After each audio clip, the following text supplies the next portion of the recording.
പത്തനംതിട്ടയിൽ കാപ്പ കേസ് പ്രതികളെ പാർട്ടിയിലേക്ക് സ്വീകരിച്ച് ക്രിമിനലുകൾക്ക് താവളമൊരുക്കുകയാണ് സിപിഎം എന്ന് ബിജെപി പത്തനംതിട്ട ജില്ലാ പ്രസിഡന്റ് വി. എസ്. സൂരജ്. കാപ്പ കേസ് പ്രതി ശരൺചന്ദ്രന് സ്വീകരണം നൽകിയതിലാണ് ബിജെപി ജില്ലാ നേതൃത്വത്തിന്റെ വിമർശനം. ബിജെപിക്ക് വേണ്ടി ശരൺചന്ദ്രൻ ഒരു കേസിലും പ്രതിയായിട്ടില്ല. കാപ്പ കേസ് ഒഴിവാക്കാമെന്ന് സിപിഎം നേതൃത്വം ശരൺചന്ദ്രനെ അറിയിച്ചിരുന്നതായും ബിജെപി ജില്ലാ പ്രസിഡന്റ് വി. എസ്. സൂരജ് ആരോപിച്ചു.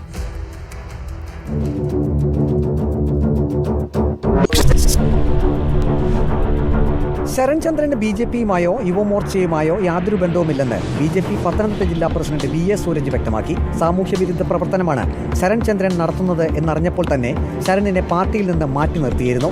ഇപ്പോൾ കാപ്പ കേസിൽ ഉൾപ്പെട്ട ആളെന്ന രീതിയിൽ അയാളെ ഇപ്പോൾ ആ കേസിൽ നിന്ന് ഒഴിവാക്കാമെന്ന് CPM നേതൃത്വം പറഞ്ഞുകൊണ്ടാണ് CPMന്റെ പ്രമുഖരായിട്ടുള്ള നേതാക്കന്മാരും ആരോഗ്യവകുപ്പ് മന്ത്രിയും അടക്കം അയാളെ പാർട്ടിയിലേക്ക് ചേർത്തത്. അയാൾ ഇത്തരത്തിലുള്ള സാമൂഹ്യ വിരുദ്ധ പ്രവർത്തനങ്ങളാണ് നടത്തിക്കൊണ്ടിരുന്നത്.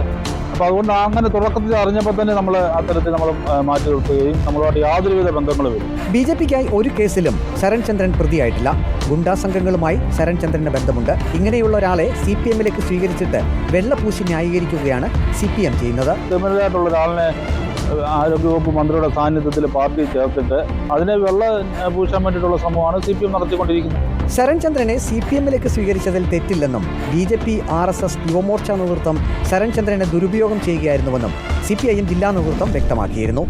റിപ്പോർട്ടർ, പത്തനംതിട്ട.